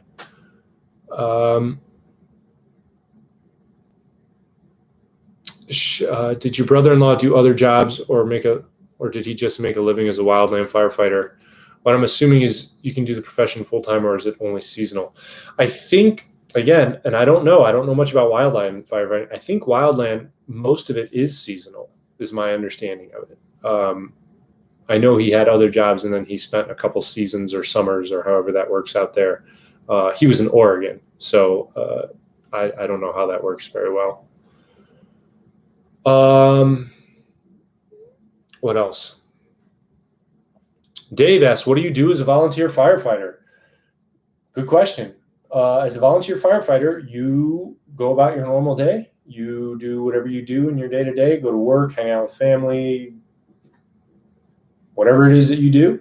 And you have a radio or you have some sort of app on your phone that when it goes off and there's a call in your area, whether it be EMS, fire, rescue, whatever, you drop what you're doing and you go. That's what a volunteer does. It is probably one of the most disrespect is not the word, underappreciated jobs out there, because people are literally stopping what they're doing in the middle of their life to go help a stranger. It's a very noble thing. It's a very good thing to do. The way volunteer departments work is they'll normally have, depending on the department, they might have the department staff during certain hours, maybe 2 people stay at the department from like 7 p.m. or 7 a.m. to 7 p.m. And then overnight, there's nobody there, and just call-ins come do it. And then what they'll do is they'll have 1 day a week they'll focus on a training. Maybe it's a fire training or an EMS training. It's some sort of training 1 or 2 days a week. Uh-oh, lost my spot again. That's what this thing does. Let's see. Vince McAllister says, any advice for psych evals? Good question. So a lot of places will require you to do a psych eval, and I don't necessarily have any advice other than just be honest and genuine. If you're unfamiliar with psych evals, the way they typically will work is you'll show up somewhere and you will do a very long test. One of those tests that they'll throw out a random statement and they give you options from strongly disagree, neutral, agree, strongly agree. And they'll do that. And then once you complete that, they'll have you sit down with a psychologist or a psychiatrist, and they'll ask you questions based off of that. In my opinion, in my experience, the best thing to do is just be honest, unless there's some sort of blatantly obvious red flag. You're going to be fine, and you'll just move on with the process. They just need to make sure that there's not some sort of underlying instability or something like that. Ricky Quinn says, just an observation, but I'm pretty sure the flag should be flipped around on your sleeve with the stripes should be flowing in the wind while walking forward. Yes, you are correct. Somebody else called me out on that once. So when I had this shirt printed, I didn't give that specific instruction to whoever made this shirt, and they put it on backwards. Sorry. What else? Roshan says, should you get your EMT before, during, or after the fire academy? Before, as soon as you can.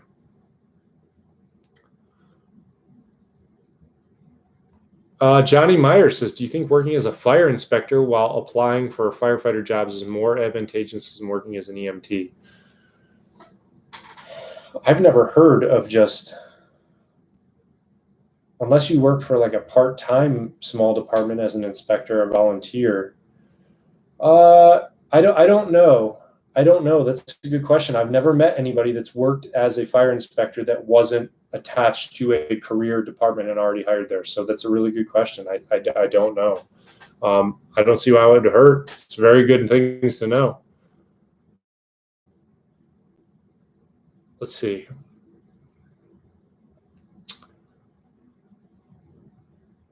Soy Boy Chris says, do you think having a degree in fire technology would be useful or useless in trying to become a firefighter? Well, it's not going to be useless, right? You're going to learn things that you need to know. But I think there's other better ways to spend your time and money. If the goal is to become a firefighter, how do I say this? Becoming a firefighter is like anything else. It's like trying to reach a goal, right? Trying to lose weight, trying to get in shape, trying to pick whatever else it is. There's certain tasks that are going to get you 90% of the way there. And then once you get that 90% of the way there, the extra 10% is optimization, right? If you want to lose a bunch of weight and get in shape, eating healthier, eating less, and working out more is going to get you 90% of the way there.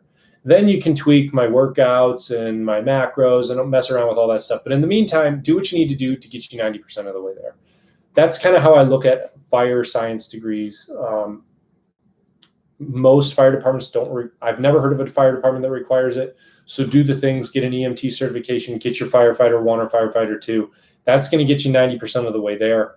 Once you get hired and you want to move up and you want to expand your knowledge, and maybe you're in the situation of the other person that was on here earlier that was saying that they already have all that. They want to know what other things they can do.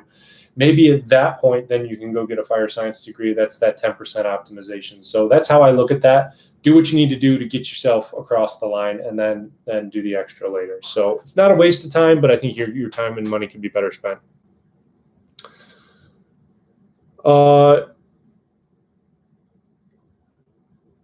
Do you think including me surfing in up to 15-foot surf would be good during an interview?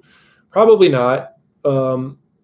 Unless you, I would say, unless you live and work in a coastal city where you're going to be expected to be in the surf, to let them know that you have that experience. But generally, they're probably not going to be that interested, to be totally honest. Oh, Ellis says, thank you for everything. No problem. Turn up with the turnages says drill school tips. I'm assuming that means fire academy. As far as fire academy goes, I did an entire video on that as far as what to expect in the fire academy. I would check that out. It's on this channel. Make sure you're in shape. That's the best thing I can do. And don't take things personally. The instructors are going to push you. They're designed to do that. They're not out to get you. They're not picking on you. They're not being mean to you. It's part of the job. It's part of the process. Think of it like diet boot camp. They're going to expect you to show up early and leave late. They're going to expect you to be dressed properly. They're going to push you. So don't take anything personally. Don't get easily offended. Make sure you're in shape. Make sure you're capable of doing the job and do the best you can to stand out as much as you can, because your reputation that you build in the fire service starts there. Those are my tips. How low are someone's chances of being hired if they have no experience or certifications whatsoever? Good question, base believer. It depends. Depends on where you work and depends on your area. For example, myself, I had the certifications. I had a firefighter 2 and I had a paramedic. I had the bare certifications to get hired, but I didn't really have any experience. So it just depends. So, you know, there's some states that are much more lax as far as their certifications. They don't really care whether you have the certifications ahead of time. They'll put you through school. It just depends. But if you're in an area like where I live and work now, and they want you to, if you have no certifications, the overwhelming majority of the departments around here won't look at you. You can't even sit for the test. You have to have those going into it. So it just depends on where you are.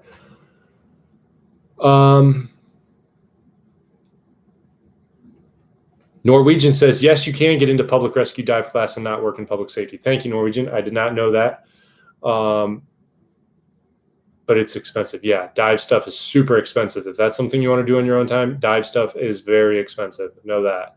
Brady B says, just wanted to thank you for your channel. I just got on with my local volunteer department, and your interview videos really helped me out on my interview. Awesome, Brady. I'm glad to hear that. Congratulations. That's awesome. Have you ever tried sliding down the pole upside down like a stripper? Nope. Nope, I haven't done that. All right, guys, I just realized it's 5 after 10. So I'm going to answer a handful more questions, and then we will do this again soon. Abe Shade says, are you married or have kids? Yes, I do have a wife and family. And how does fire department affect family life? Good question. A lot of people don't talk about that very often. So being a firefighter with a family has pros and cons. If you're unsure of what firefighter schedules are, they vary. There's a handful of different ones. The most common one is 24/48, on for 1 day, off for 2. Where I work, we do the California swing schedule. We do every other day for 5 days. So for example, Monday, Wednesday, Friday for 24 hours, and then we're off for 4 days. So we get a 4-day break, and then we go back into our, we call them tours.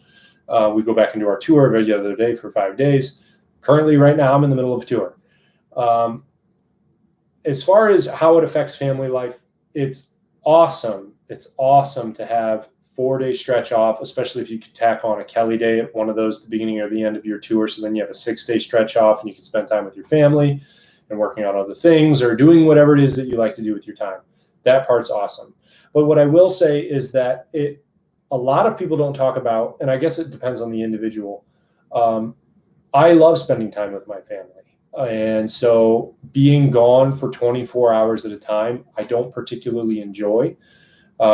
It's one of those bittersweet things, right? When you have those 6 days off or those 4 days off, it's awesome, right? Best schedule ever. But then when you're trapped there for 24 hours and you want to go home because your family's doing something or whatever, and you can't, then it's pretty bitter. It's a tough pill to swallow. So there's definitely pros and cons. Somebody asked me about this, about firefighters and divorce rates and marriages. I don't know if I've heard that it's worse with firefighters. I don't know if that's actually true or not. But marriage as a whole, I mean, marriage is a difficult thing.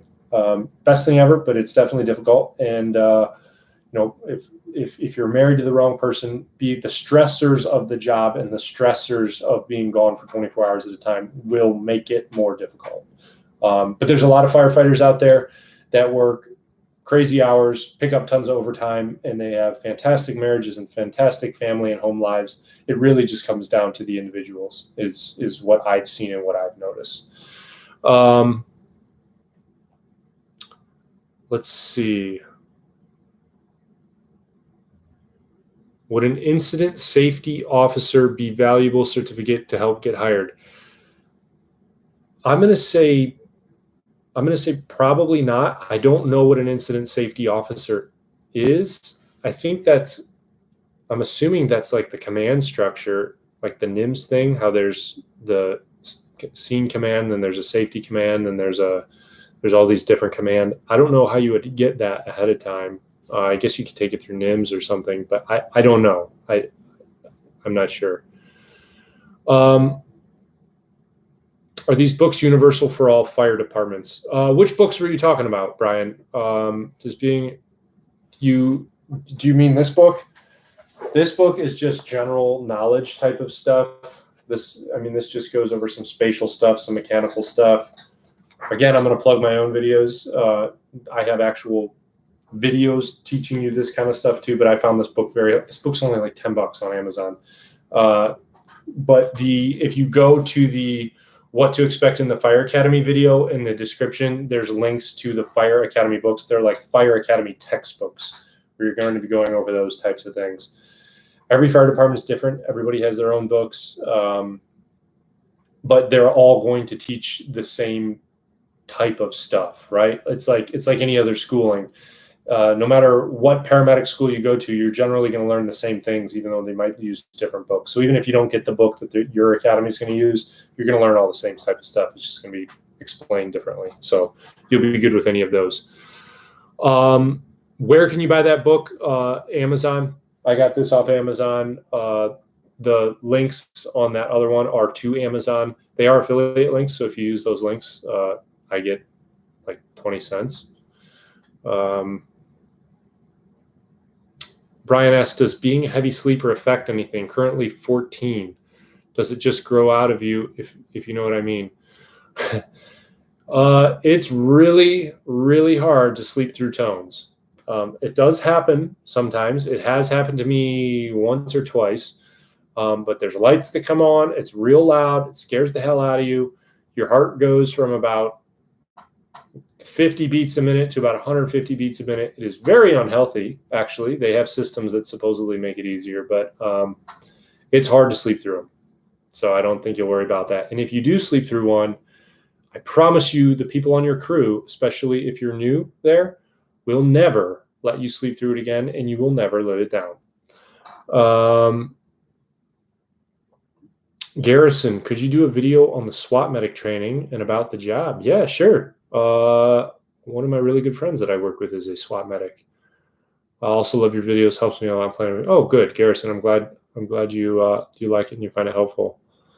All right, a couple more questions. Hank GS is a retired firefighter. I can tell those potential firefighter that the info from this gentleman is excellent. Oh, thanks, Hank. I appreciate it. I love when I have men and women that are either currently or retired from the fire service jump in and give their 2 cents on these things. You know, I'm just one person, just one experience from one area and one department, well, general area. So when I see things like this from other people that work in the fire service or worked in the fire service, I love hearing you men and women. I love hearing your perspective as well. So thank you for the kind words. I appreciate that. Can you still become a firefighter if you have dyslexia? I don't see why not. I don't know. You'd have to ask the individual department. I don't know. Quite honestly, I don't know enough about dyslexia. My very little understanding is that there's variations and degrees of severity with dyslexia. So I guess it depends on you and how severe it is and the individual department, whether or not that's something to do. Based Believer says, what are some of your favorite hobbies? So I'll end with this one. Some of my favorite hobbies, I spend a lot of time with my wife and family.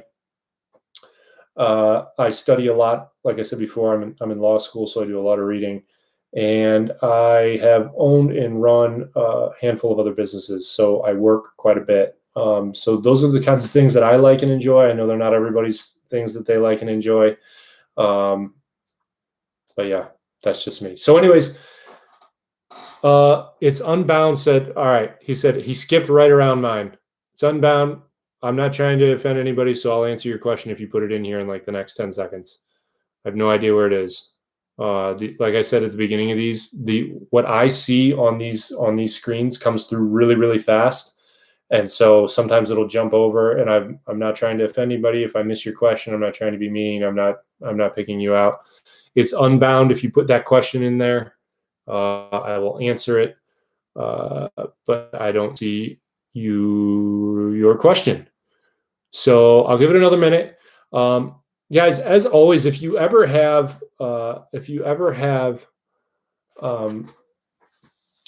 ideas for topics or things you want to know, feel free to jump on the channel and ask me any sort of questions. Sometimes I'm not very good at getting back in comments just because it's hard for me. I get a ton of comments, and so it's hard for me to answer each and every one. But if you say something and you say, hey, I have this really important question and it ties into an important topic, I will make an entire video on it if possible. The other thing I like to do is formats like this. If you have a question, please come and jump on in the next one. Try to answer everybody's question the best I can. I mean, it's been almost 2 hours of me doing this, and I really want to help you guys, even help you sort out what's a meaningful job, what's a meaningful career for you, help you move forward in your life and do what you're trying to do. All right, Unbound says, I'm EMT school bound, then Fire Academy. Would being medically certified first help out or no? I'm PCT certified so far. PCT, is that patient care tech? Is that like a nurse aid thing?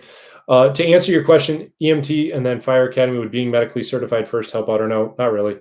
They're not going to care. It might make it easier for you, being that you'll have some medical knowledge background, but the fire departments aren't really going to care about that. They're going to want to know that you can do the requirements of the job, which is EMS and fire. As far as the other stuff that's unrelated or semi-related, they're probably not going to care that much. All right, one more. Garrett Scholl says, curious if you have any knowledge about AO positions and how you feel about them. I am testing for 1 in 2 weeks. Yeah, AO positions are pretty awesome. As far as I know, they're pretty sought after. If you're unfamiliar with what AO position is, that is apparatus operator. That is the person driving whatever they're assigned to a different vehicle. Some obviously for a fire engine, you're a pump operator. Some of them will drive tillers or ladder trucks, those huge ladder trucks. That's in many departments, that's its own position. That's a tested for position. It's usually considered to be somewhere in between firefighter and lieutenant or whatever the base officer is. It's kind of like one of those in-between positions. Where I work, we don't have that as an actual position. All the line guys kind of rotate through because I work in a smaller department. So I'll be a pump operator one day, and then I'll be a ladder driver the next day, and I'll be in the front seat of the ambulance the next day, and I'll be in the back of the squad the next day. So it just depends. We kind of rotate around. But I think they're cool. If we did it, I would apply. In a second, I would take that test to be an apparatus operator. So it just depends on your department, but I think it's a lot more difficult than a lot of people give credit for. A lot of people shrug their shoulders about apparatus operator and say, oh, they just don't want to go in fires. Being a good pump operator is much more difficult than a lot of people think. And it is arguably the most important job on the fire ground. If you mess up, people can die. And so it's a cool job. It's cool. I think they're great. Good for you for taking that. Garrett says, oh, no, where I live, AO is ambulance operator, and it's an EMT specific position with fire departments. It's not a fire position, but an EMT position with the department. Oh, I've never heard them called ambulance operators. I don't know. We don't have anything like that around where I am. Is an ambulance operator. It's an EMT specific position. Sounds like you're just going to be a taxi driver, really. Oh, not a taxi driver. I'm sure you'll still have other stuff. If you get your foot in the door, I would do it. But yeah. So Jeff Christian says, I didn't get a chance to see most of the lab, but thanks for taking the time to do this. Always, Jeff. I'm glad I can be here. So, all right, guys, it is 10:19. It's been almost 2 hours. Thank you all for your time and jumping on here tonight. I am going to call it for today. I will do this again. I promise. I like doing these. I actually like doing these lives more than I like doing the actual just recorded videos and posted, but I'm obviously going to keep doing both. You guys have a good night. Good luck. And if you have any questions, reach out to me, and I'll see you guys in the next video.